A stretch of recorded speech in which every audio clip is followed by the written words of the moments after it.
It's about the war in Liberia, separation of our families, and the war spreading onto Sierra Leone, and myself and my sister and my cousins being taken by the rebels of Sierra Leone.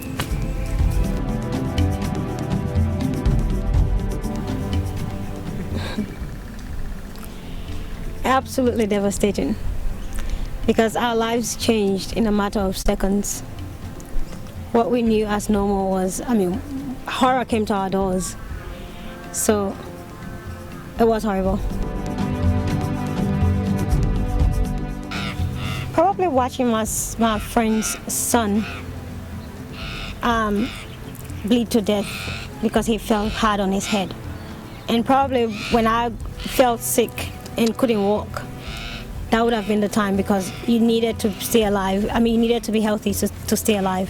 Even if somebody wanted to, there was no time for them to look after me, because everybody was running at the time, running for their life, running from bombs being sent upon us, and running from people shooting at us. So there wouldn't have been anyone to look after me. So I think I would have perished because of that.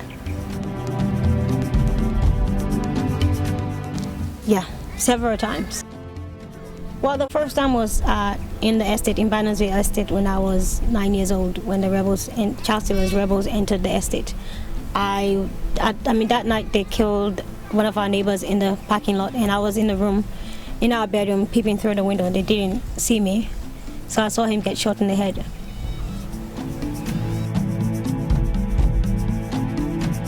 Well, when we finally got to New Zealand, I started having nightmares. And then I had survivor guilt. I think that's what they call it, survivor guilt. And so I spoke to my aunt about it, and she suggested I write a diary. And the diary idea was a good one, but then I spoke to my brother about it, and then he suggested I make the diary into a book and share my story with others. So that's how it came about being a book.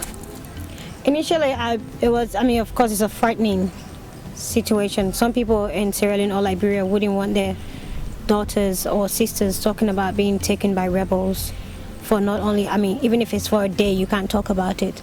But here I am talking about my story for a year or more than a year. And my family were really supportive about it. I told just a few of them initially.